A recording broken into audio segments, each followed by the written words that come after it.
KBG Énergie, société spécialisée dans la vente, l'installation et la maintenance du système solaire. KBG Énergie, votre solution énergétique solaire d'aujourd'hui et pour longtemps. KBG Énergie développe des projets en électricité générale, l'énergie solaire photovoltaïque et les systèmes de secours en Afrique centrale, en RDC et ses environs. KBG Énergie gère votre consommation et votre stockage. Nos services, matériel européen très durable, 2 équipes professionnelles à votre disposition. Les dimensionnements complets des installations, l'élaboration de schémas techniques et plans d'implantation, le développement de nouveaux projets, la mise en œuvre de projets ainsi que la maintenance. Avec KBG Énergie, fini le délestage et assure votre alimentation en énergie solaire.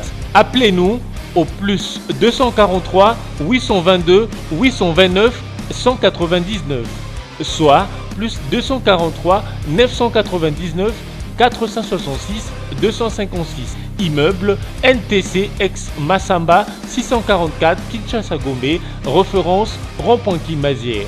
Info kbg@yahoo.com. KBG Énergie, qualité et fiabilité. Excellentes conditions télévisuelles à tous, chers internautes, vous nous suivez partout dans le monde entier grâce à Congo Live TV. Bienvenue dans votre émission Actualité du moment qui est toujours présentée par la vôtre. Je suis avec aujourd'hui je suis avec le président de l'ASADO, Monsieur Jean-Claude Katende. Ensemble, nous allons analyser quelques points politiques de notre pays. Avant déjà de le saluer, je voudrais dire un grand merci à l'équipe technique de Congo Live TV. Comme je l'ai bien annoncé, je suis avec Monsieur Jean-Claude Katende à qui je salue. Bonjour et bonne année. Bonjour madame et merci, bonne année à vous aussi. Merci beaucoup. Ouvrons cette émission, parlons d'abord de ces plateformes politiques qui est le FCC, une opposition dans le pouvoir ou un fait partenaire du cash. Vous savez madame, pour nous, nous avons toujours dit que la coalition FCC-Cash était une épine dans les pieds de la République démocratique du Congo. Et donc, le FCC ne pourrait pas être une plateforme qui contribue à ce que le président de la République atteigne les objectifs ou la vision qui s'est fixée pour la République démocratique du Congo. Et donc, il n'est pas surprenant que le FCC, au sein de cette coalition, au sein du gouvernement, se comporte tantôt comme le soutien à Félix Tshisekedi, c'est-à-dire au cash, et tantôt comme opposition au sein du gouvernement. Aujourd'hui, voir vraiment le FCC qui s'oppose à la vision du chef de l'État, c'est une manière d'étouffer de son mandat? Non, il faut dire tout simplement que c'est une coalition contre nature. Parce que d'un côté, vous avez l'UDPS, qui est un parti politique qui a combattu pendant plusieurs années pour l'établissement d'un état de droit en République démocratique du Congo. Et de l'autre côté, vous avez un groupe d'individus qui se sont évertués pendant les 18 ans derniers à piller, à torpiller la démocratie. Et pour les besoins des intérêts politiques, les deux se mettent ensemble pour remplir un agenda. C'est tout à fait normal que entre les deux, les choses ne pouvaient pas marcher comme les Congolais les attendaient. Mais je pense personnellement que beaucoup de Congolais ne sont pas surpris par ce qui se passe entre le FCC et le CACH. Voir vraiment ces groupes de gens qui ont connu notre pays pendant 18 ans, aujourd'hui en coalition avec le nouveau régime, pensez-vous que le RD Congo ira vraiment dans une réussite ou un Congo meilleur? Vous savez que pour moi, le FCC cash, c'est une coalition qui ne peut pas en fait contribuer au développement de la République démocratique du Congo. Parce que nous ne pouvons pas comprendre un seul instant qu'on soit tantôt alliés, tantôt opposants, dans un même gouvernement, dans une même coalition. Et quand vous regardez, depuis que cette coalition a été mise en place, vous allez voir effectivement qu'au sein du gouvernement, les ministres du CACH et ceux du FCC se combattent à la longueur de la journée médias interposés, ce qui ne peut pas se faire. Je vous rappelle que le président de la République a initié un séminaire gouvernemental où on devait travailler sur un certain nombre de questions pour renforcer la cohésion du gouvernement, mais au lendemain de ces séminaires, il est arrivé que le ministre de la Justice, médias interposés, ou le ministère de la Justice, médias interposés, s'est pris au ministère de Finances en ce qui concerne la question liée au décès au sein de la prison. Donc c'est incompréhensible que malgré les interventions du chef de l'État, malgré les séminaires qui sont organisés, que ce groupe d'individus n'arrive pas à comprendre qu'on ne peut pas conduire les affaires de l'État dans un même gouvernement étant opposés les uns vis-à-vis des autres. Je sais que M. Jean-Claude Katende, que dites-vous de cette démarche, voire même aujourd'hui les ordonnances du président de la République sont vraiment en souffrance par un ministre du FCC? Je pense personnellement que les ordonnances du chef de l'État concernant la GECAMIN et la SNCC sont en souffrance par faute du président Félix lui-même. Je dois vous rappeler, madame, qu'en droit, il existe un principe très simple. Celui qui peut le plus, il peut le moins. Dans le cas d'espèce, madame Mumba, qui était à l'époque ministre du portefeuille, c'est elle qui devait se charger de l'exécution de ces ordonnances. Elle a refusé de le faire. À l'époque, le président de la République pouvait bien recourir au Premier ministre, qui est le chef du gouvernement, pour aller notifier aux intéressés ces ordonnances et prendre des mesures pour que les personnes qui ont été écartées de la gestion de la GECAMIN et de la SNCC ne puissent plus accéder au bureau de l'État. La police pouvait aider à cette mission-là. Mais comme vous le savez, le président Félix, c'est un homme de paix, c'est un homme conciliant, c'est un homme bon, mais il faut à un moment donné savoir que le pouvoir de l'État, on ne le gère pas comme un pasteur. On les gère comme un homme d'État et dans les cas d'espèce, nous n'avons pas besoin d'un pasteur à la tête du pays, nous avons besoin d'un président de la République qui soit capable d'accepter à un moment donné de la confrontation pour faire avancer les affaires de l'État. Donc personnellement, je ne mets pas la responsabilité sur les FCC, je mets la responsabilité sur le président. Une façon de freiner en même temps l'avion du chef de l'État. Non, je pense que les chefs de l'État avaient beaucoup de possibilités pour faire appliquer ces ordonnances. Malheureusement, il n'a pas usé de ces possibilités, dont celle dont je venais de mentionner, et donc la responsabilité lui revient. Ou un problème secret qui est caché? Je ne peux pas me permettre de faire des commentaires sur des choses dont je n'ai pas la preuve, mais ce qui est vrai, c'est qu'il y a eu beaucoup de possibilités pour le président de la République de faire appliquer ces ordonnances. Il ne l'a pas fait, c'est de sa responsabilité, et donc c'est lui qui est à la base du fait que les ordonnances ne soient pas appliquées jusqu'à aujourd'hui.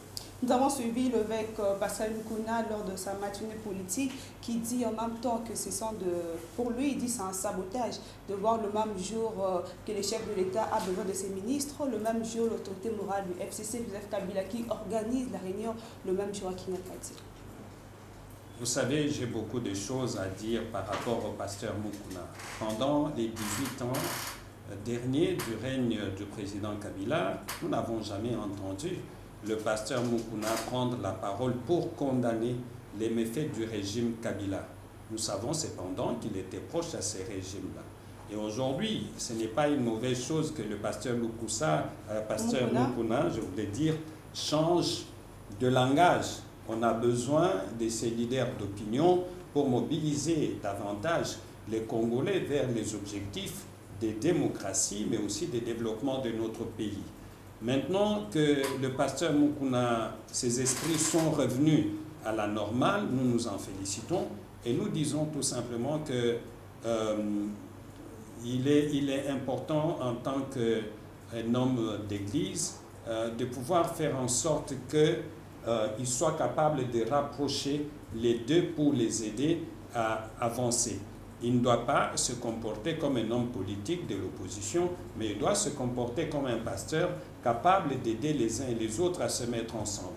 Je pense que c'est cette démarche que le pasteur Mukuna aurait dû faire, de rencontrer les gens du FCC, de rencontrer les gens du CACH, essayer de les rapprocher davantage. Je pense que ça les mettrait dans une position confortablement en tant que pasteur, mais si il a choisi la voie de la confrontation qui est celle des opposants politiques, mais de temps en temps aussi des membres de la société civile. Ce n'est pas pour lui une façon de se racheter auprès de la population et un rapprochement du côté du CACH.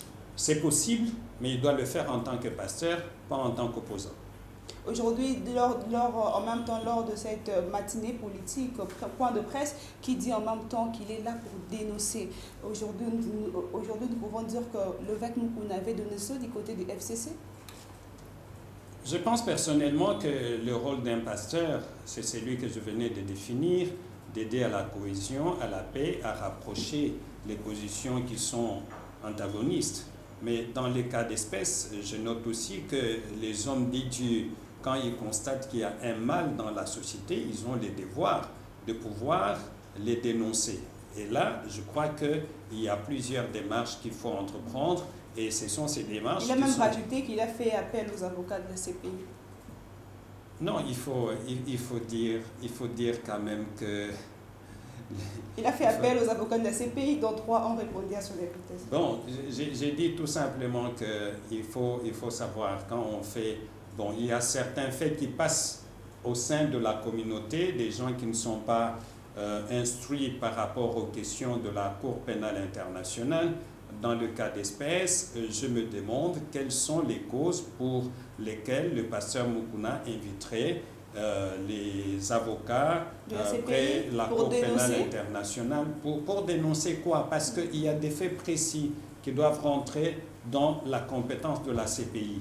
Et ici, je peux vous dire que selon notre propre travail, nous avons aussi les pasteurs Mukuna s'occupent du dossier, par exemple, des massacres au Kasaï. Nous avons travaillé là-dessus et nous savons que ces massacres feraient partie, n'est-ce pas, de la compétence de la CPI. Si nous prenons ce qui s'est passé à Yumbi, si nous prenons ce qui se passe actuellement ou depuis bien longtemps à Beni, ce sont ces types de problèmes que le pasteur Mukuna pourrait s'occuper pour intéresser la Cour pénale internationale. Nous avons eu l'occasion, madame, nous-mêmes d'échanger avec la procureure près la Cour pénale internationale, madame Bensouda. Nous avons discuté de ces questions et la Cour pénale n'est pas prête à s'intéresser à ces affaires en République démocratique du Congo parce que non seulement elle n'a pas de moyens pour le faire, mais aussi ce qui est important à souligner, c'est que la Cour pénale internationale est une juridiction complémentaire. Ça veut dire que quand la justice d'un pays ne fonctionne pas normalement, ne s'occupe pas de ces dossiers-là, la Cour pénale pourrait le faire. Ce que je conseille au pasteur Mukuna, c'est que pour ce genre de questions, il doit pouvoir s'approcher des spécialistes de la question pour les conseiller. Pensez-vous vraiment que l'évêque Pascal Mukuna, qui était plus proche du FCC, aujourd'hui fait appel aux avocats de la CPI afin de dénoncer c'est dû à de petits problèmes personnels, de petits conflits personnels? Non, je ne pense pas. Il faut toujours avoir confiance dans l'être humain. À un moment donné, on peut avoir supporté un certain nombre de choses, faisant confiance que les hommes ont la possibilité de revenir à la raison. Mais s'ils constatent que les frères et sœurs du FCC sont sur le point de non-retour, c'est son droit. Et nous pensons qu'il faut encourager le travail que le pasteur Mukuna fait, parce qu'il y a beaucoup de questions en République démocratique du Congo qui demandent à ce que le pasteur s'implique pour que notre nation aille de l'avant. La tendance que nous avons constatée ces dernières années, c'est que beaucoup de pasteurs mettent beaucoup d'accent sur l'argent, sur des questions qui n'ont aucun impact direct sur les vécus quotidiens des Congolais. Je pense que ça c'est important. Il faut que l'Église joue son rôle. Et l'un des rôles de l'Église, c'est de pouvoir impacter la société dans laquelle elle est installée. C'était vraiment la meilleure façon pour l'évêque Pascal Mukuna de changer de peau? Je pense que c'est une bonne chose au moment où ces positions actuelles vont dans le sens de ce que le peuple congolais veut. Et quand vous voyez la réaction de tous ceux qui suivent les matinées politiques du pasteur Mukuna, je pense que les gens sont satisfaits de cette position. C'est la position de l'Église catholique, c'est la position de l'Église du Christ au Congo, et nous nous en félicitons. Il faut que d'autres pasteurs emboîtent le pas, parce que nous ne pouvons pas admettre que certains Congolais qui sont à la tête du pays se permettent de faire n'importe quoi, de tuer leurs frères, leurs sœurs, tout simplement parce qu'ils sont au pouvoir. Et pendant ce temps-là, il y a beaucoup de leaders politiques, des leaders dans le domaine de la musique ou dans d'autres domaines qui se taisent. C'est incompréhensible. Voyez-vous, aujourd'hui, nous avons beaucoup de gens qui sont tués à Béni.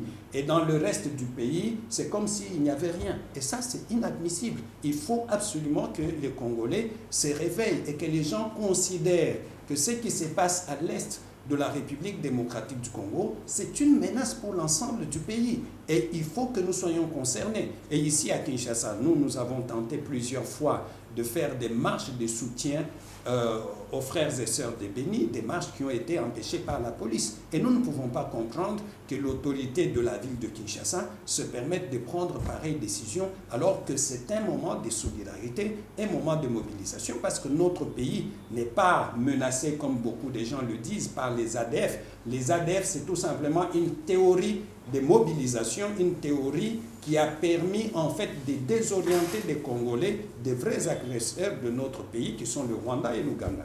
Monsieur Jean-Claude Katende, parlons de cette sortie médiatique à Faden House organisée par Martin Fayulu, qui confirme en même temps que notre pays a été balkanisé à 70%, dont il accuse Joseph Kabila d'avoir balkanisé le pays à 50% et le reste durant une année du chef de l'État.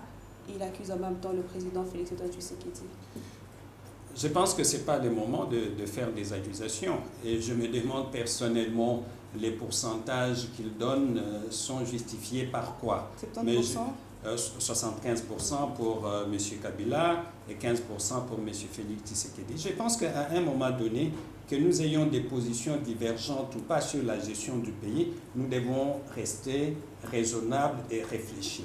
Je suis tout à fait d'accord avec lui sur un fait, que pendant le règne du président Kabila, il y a eu quand même un certain nombre de faits qui nous interrogent.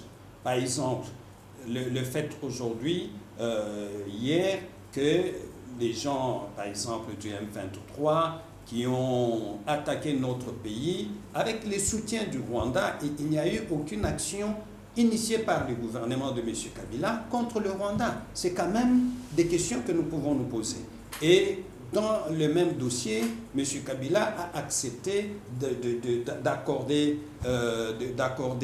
la grâce ou l'amnistie aux gens du M23 qui doivent réintégrer soit l'armée, soit la police. Là, vous rejoignez son avis.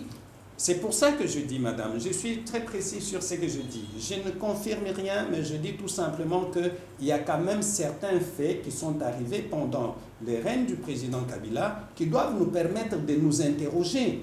Comment un président de la République peut fermer les yeux sur des faits qui apparaissent très graves? Maintenant, en ce qui concerne Félix Tshisekedi, à qui on a attribué 15%, je me demande, les 15% sont justifiés par quoi? Là où je ne suis pas d'accord avec M. Félix, c'est que son discours sur l'Est, sur Beni, sur Butembo, ne met pas en évidence le rôle joué par le Rwanda. Et ça, c'est inadmissible. Il faut que le président de la République ait le courage de doiter les vrais agresseurs de la République démocratique du Congo. Mais nous voyons quand même sur terrain qu'un certain nombre de décisions que M. Félix a prises vont quand même dans le sens de démontrer qu'on veut que l'armée de la République démocratique du Congo récupère tous ces territoires qui ont été désertés par les populations et occupés par des gens dont je suis sûr qui sont instrumentalisés par le Rwanda. Pensez-vous vraiment qu'accuser sans preuve le chef de l'État, c'est vraiment c'est un meilleur combat de continuer avec sa lutte? Je ne pense pas. Vous savez, nous devons arriver à un point où, même si nous ne partageons pas les mêmes positions, et d'ailleurs, c'est ça en fait la démocratie. Vous savez que la démocratie pour moi, c'est un combat organisé. où on ne peut pas se donner des coups de n'importe quelle manière. Et nous devons démontrer qu'on soit dans l'opposition ou qu'on soit au pouvoir, que nous sommes des hommes d'État. Ça, c'est important. Je ne veux pas m'en prendre agressivement et sans aucune preuve contre quelqu'un du camp adverse, tout simplement parce que je veux nuire ou je veux... Non, nous devons arriver à considérer que chacun de nous est important dans la construction de la démocratie, dans le développement de ce pays. Que ceux qui sont au pouvoir apprennent à apprécier ce qui est bien fait et apporter le rapport. Et ce qui est mal fait, nous devons les dénoncer, mais faire des propositions pour qu'on avance. Mais si les gens se permettent de passer à la télé, de raconter n'importe quoi, alors que dans l'organisation politique de notre pays, ils ont des positions d'influence énormes. Cela n'est pas acceptable. Il faut que la démocratie avance. Vous savez que dans ce pays, si vous allez dans certaines communes comme à Kimbanseke, vous voyez les conditions dans lesquelles les Congolais vivent, vous allez avoir le cœur brisé. Donc, nous devons nous mettre ça en tête. Enfin, je voudrais souligner le fait que nous tous ici, nous avons un temps très court à vivre sur la terre. Il n'y a personne qui vivra 130 ans, que ce soit M. Fayoulou, que ce soit M. Kabila, que ce soit M. Félix Tshisekedi.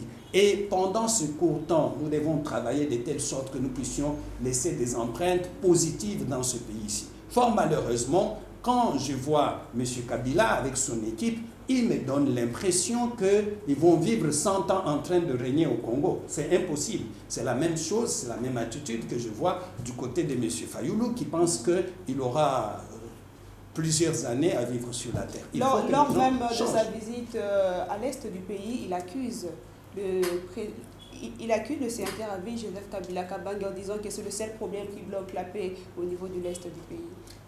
Nous savons que Kabila, c'est un problème.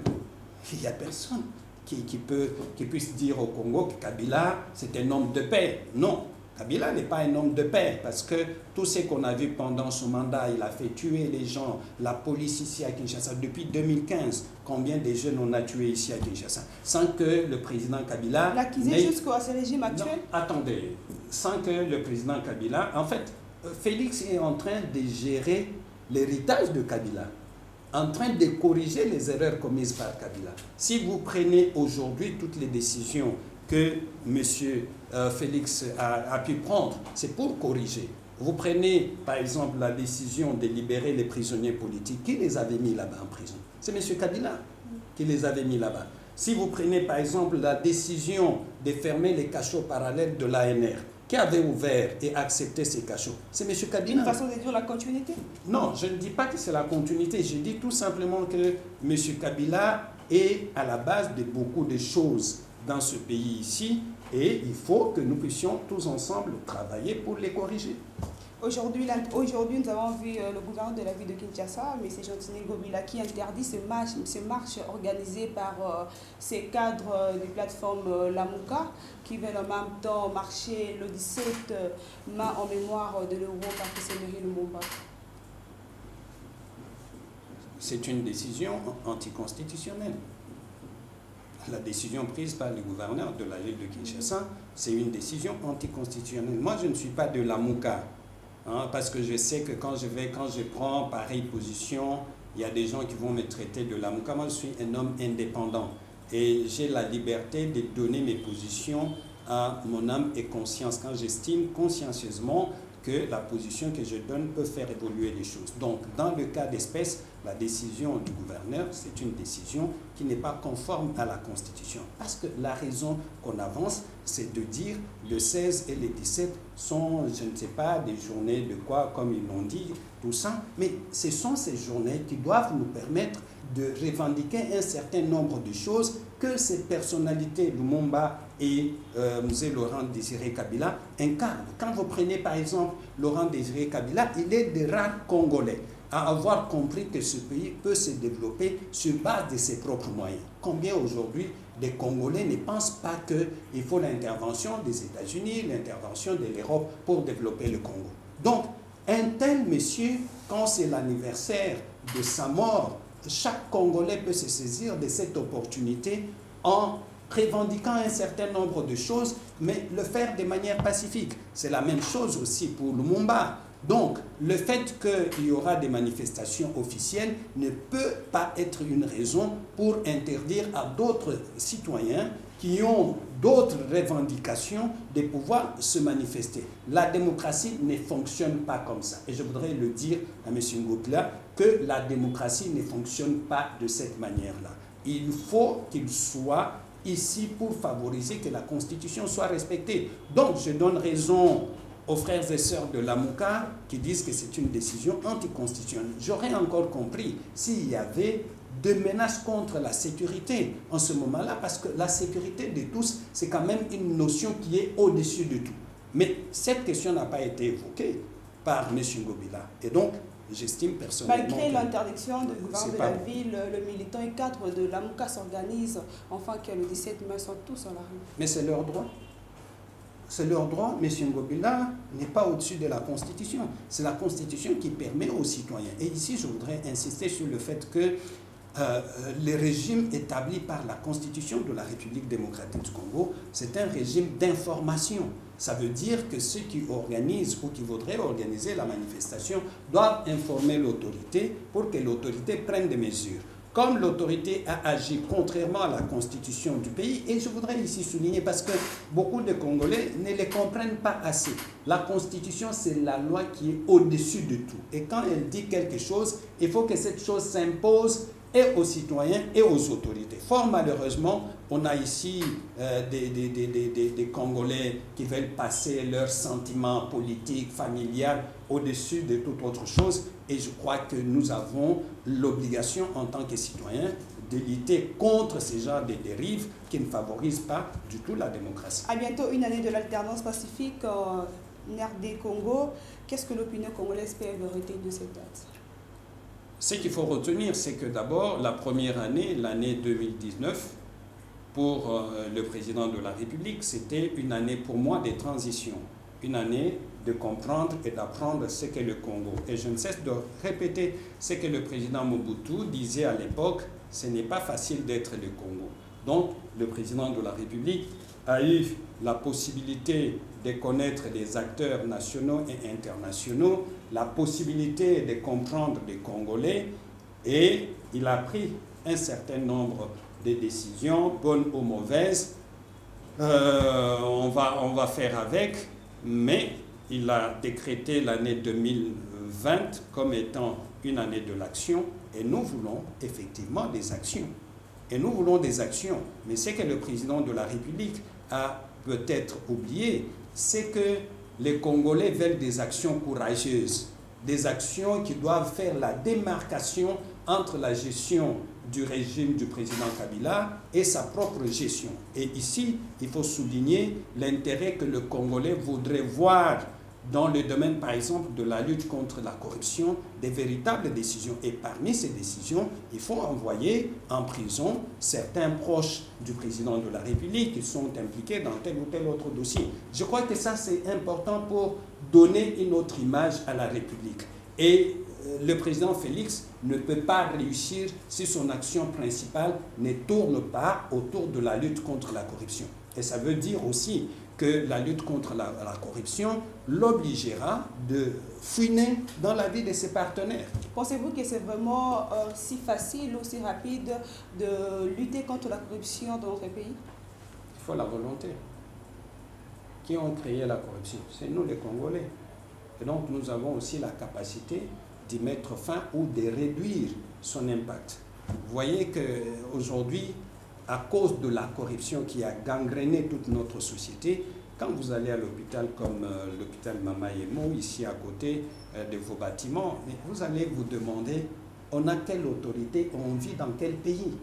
Comment les autorités, qu'elles soient du niveau national comme du niveau provincial, peuvent accepter que leurs propres concitoyens, leurs propres électeurs aillent se faire soigner dans un hôpital dans cet état là-bas? C'est presque la porcherie. Donc, je pense qu'en luttant contre la corruption, on donne la possibilité au gouvernement d'avoir des moyens. Les 10 milliards de dollars, on ne va pas les ramasser aux États-Unis ou en Europe. On doit les trouver ici en République démocratique du Congo principalement. Et on ne peut pas le faire sans avoir mis en place des mécanismes courageux sans mener des actions courageuses pour mettre fin à la corruption. Et les secteurs les plus importants, c'est les secteurs de mines. Là, il faut des décisions courageuses. Et je crois que ces décisions courageuses, certaines d'entre elles vont aller contre les partenaires du président Félix, les gens qui sont dans les FCC, qui sont à la tête de plusieurs entreprises qui travaillent dans le mine, et il doit avoir le courage de le faire. Sans ce courage-là, il faut dire quand même que les Congolais sont fatigués des discours. On a besoin des actions. Et il s'est donné cette année et nous allons l'observer. Pensez-vous vraiment que la date du 24 janvier doit vraiment être célébrée? Madame, je pense qu'on n'a pas, au vu de la situation du pays, on n'a pas le temps de s'adonner à des futilités.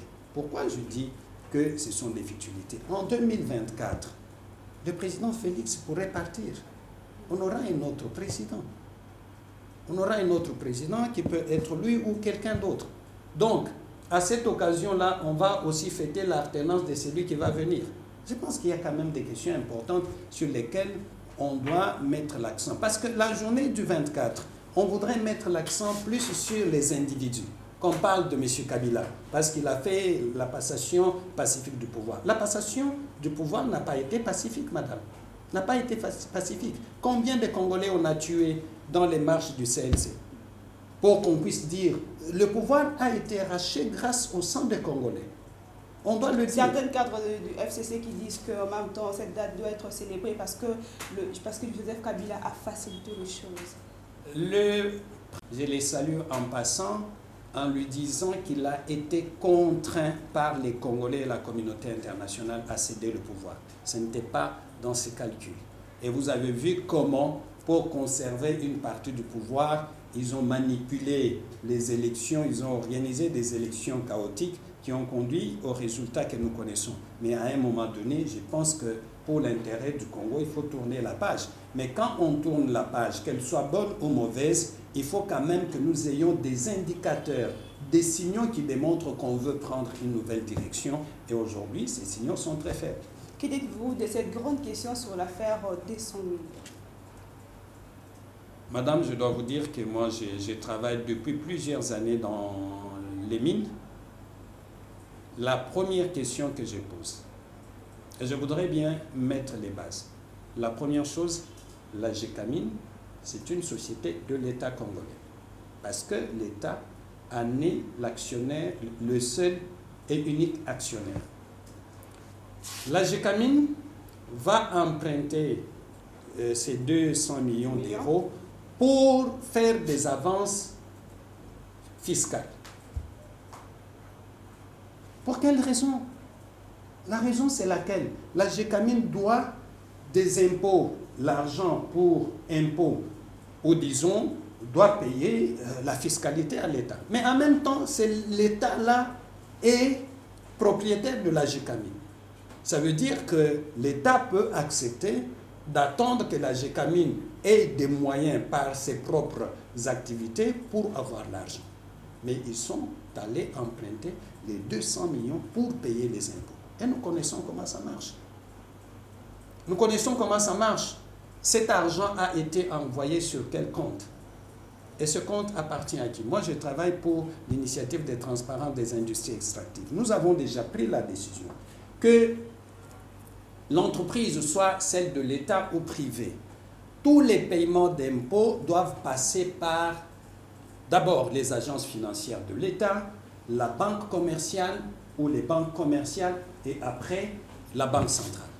Ça veut dire en d'autres termes qu'aucune entreprise, qu'elle soit privée ou publique, ne peut pas payer, ne peut plus payer directement l'argent à la banque centrale. Et une partie de ces 200 millions d'euros a été payée directement par la GECAMINE à la banque centrale en violation des principes établis par l'ITIE. Pour quelle raison?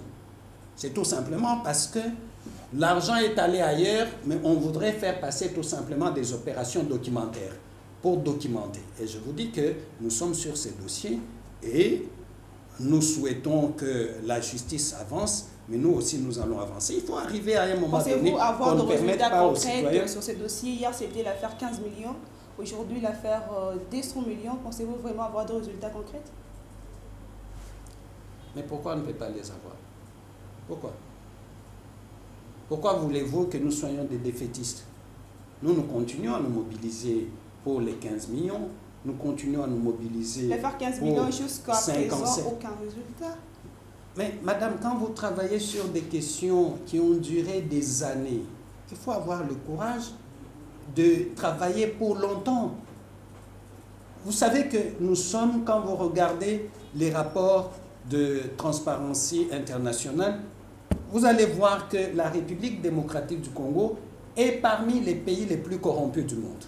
Mais dites-moi, depuis quand vous avez vu un procès sur la corruption au Congo? Depuis quand? Il n'y en a pas.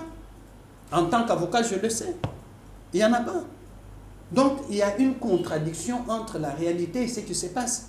C'est que ce sont les gens qui détiennent le pouvoir politique qui sont totalement corrompus.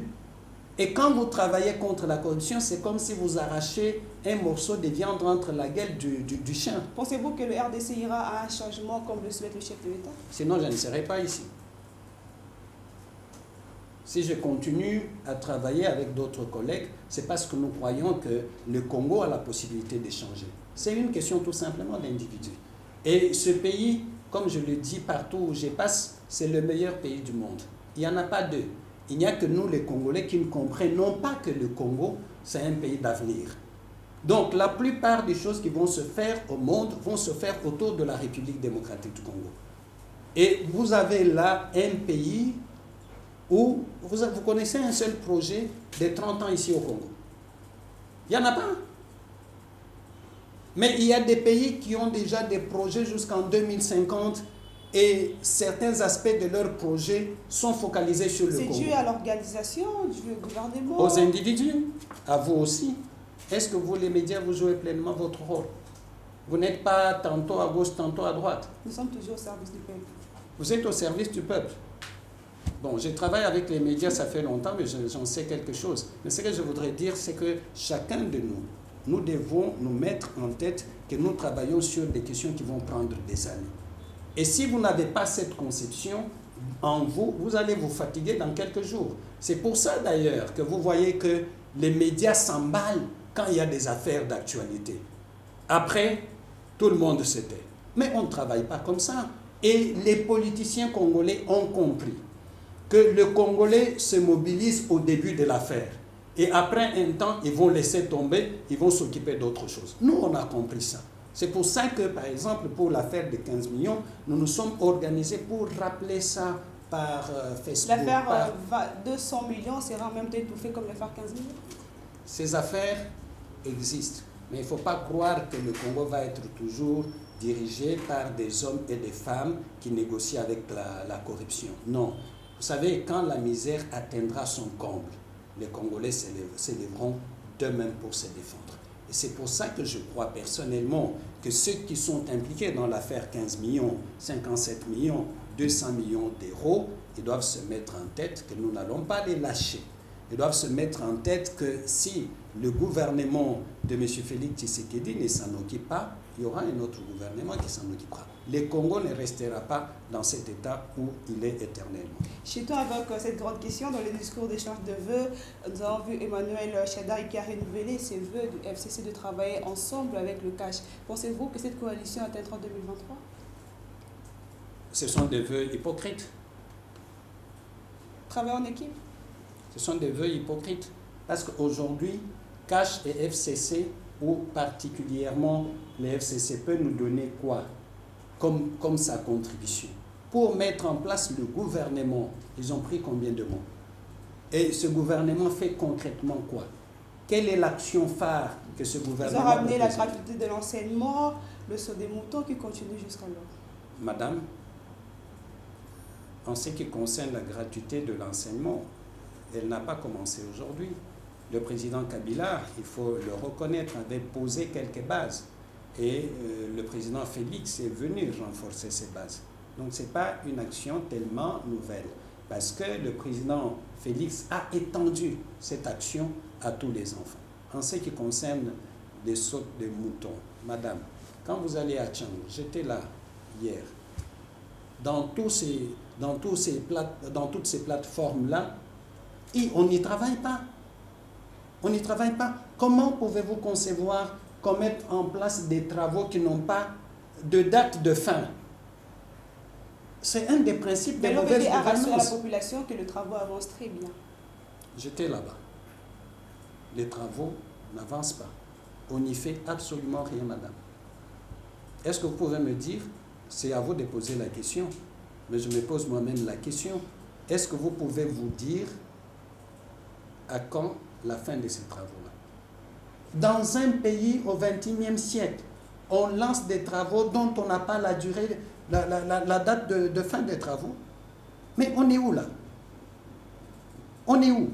Et nous, les citoyens, nous devons aujourd'hui payer un tribut lourd à cause des sautes de moutons, parce que nous perdons en carburant. Hein? Les parents rentrent à la maison tard, ils n'ont pas de possibilité de voir leurs enfants. La possibilité de voir ses enfants et de leur parler avant qu'ils ne dorment, ça doit être une priorité du gouvernement. Et tous les enfants qui n'ont pas la possibilité d'échanger avec leurs parents, aujourd'hui, vous avez des koulouna. C'est une des raisons. Parce qu'on a mis les parents dans les conditions telles qu'ils n'ont pas de temps pour leur famille. C'est inadmissible, alors que la famille, c'est la cellule de base de la nation. Alors, si les autorités ne prennent pas en compte toutes ces questions, je me demande où va ce pays. Nous devons sentir que le pouvoir a un impact dans la vie du petit citoyen.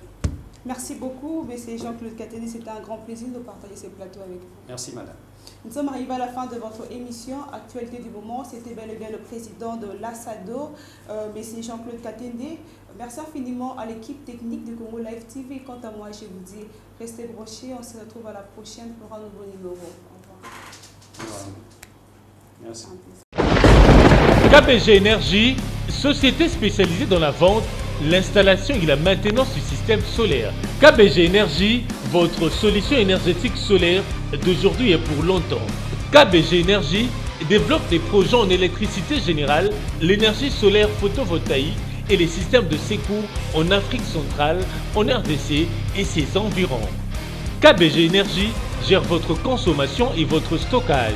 Nos services, matériel européen très durable, 2 équipes professionnelles à votre disposition.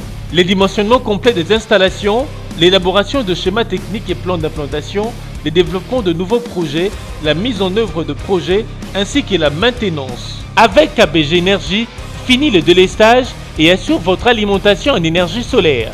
Appelez-nous au plus 243 822 829 199, soit plus 243 999 466 256. Immeuble NTC ex Massamba 644 Kinshasa Gombe, référence rond-point Kimazière.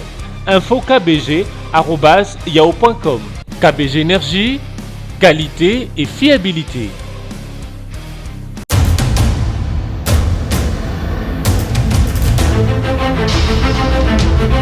Audio